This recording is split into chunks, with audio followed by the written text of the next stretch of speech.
അങ്ങനെ Noora big boss ഹൗസിൽ നിന്ന് പുറത്ത് പോയിരിക്കുകയാണ്. അതായത് ഫെയർ എവിക്ഷൻ ആണെന്ന് ചോദിച്ചു കഴിഞ്ഞാൽ ഫെയർ എവിക്ഷൻ തന്നെയാണെന്ന് വെച്ച് കഴിഞ്ഞാൽ വോട്ടിങ്ങിൽ ഏറ്റവും അവസാനം പുള്ളിക്കാരി തന്നെയായിരുന്നു. പക്ഷേ എന്തുകൊണ്ടാണ് പുള്ളിക്കാരി ഔട്ടായെന്ന് ചോദിച്ചു കഴിഞ്ഞാൽ ഈ നെഗറ്റീവ് തന്നെയാണ്. അത് ഷൈത്തിനെ പോലത്തെ ഒരു ഫ്രണ്ട് ജീവിതത്തിൽ ഉണ്ടായിക്കഴിഞ്ഞാൽ ഇതേപോലത്തെ ട്രോഫികൾ ഇനിയും കിട്ടും. ശരിക്കും പറഞ്ഞു കഴിഞ്ഞാൽ ഇവർ വന്നില്ലായിരുന്നു, ഈ ശൈത്യയും ഇവരൊന്നും ഈ വിഷം കുത്തി വെച്ചില്ലായിരുന്നെങ്കിൽ ഉറപ്പായിട്ടൊരു ടോപ്പ് 3 അല്ലെങ്കിൽ ടോപ്പ് 4 എങ്കിലും കയറുന്നൊരു കണ്ടസ്റ്റൻ്റ് ആയിരുന്നു നൂറ.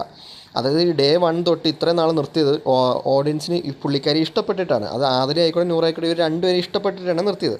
അതായത് അനുമോളിനെ ഇത്രയും നാൾ തോളത്ത് കൈയിട്ട് നടന്നിട്ട് പെട്ടെന്നൊരു ദിവസം കത്തി ഉരി പുറത്ത് ബാക്ക് കുത്തിയ പോലെ ആയിപ്പോയി ഇന്നലത്തെ എപ്പിസോഡ് കഴിഞ്ഞപ്പോൾ. ഇന്നലത്തെ എപ്പിസോഡും കൂടെ കഴിഞ്ഞപ്പോഴത്തേക്കും എല്ലാവരും നൂറയ്ക്കെതിരെ ആയിപ്പോയി. അത് ഭയങ്കര നെഗറ്റീവായിപ്പോയി. എന്തായാലും it's A part of the game, എന്തായാലും കുഴപ്പമില്ല. ഇപ്പം നിലവിലെ ടോപ്പ് 5 വന്നിരിക്കുന്ന നമ്മുടെ അനുമോളുണ്ട്, അനീഷുണ്ട്, ഷാനവാസ് ഉണ്ട്, നെവിൻ വന്നിട്ടുണ്ട്, നമ്മുടെ അക്ബർ വന്നിട്ടുണ്ട്. എനിക്ക് തോന്നുന്നു ഇതിൽ ഇനി വിൻ ചെയ്യാൻ നമ്മുടെ അനീഷും അനുമോളും തമ്മിലാണ് ടോപ്പ് 1 ഇത് നിൽക്കുന്നത്.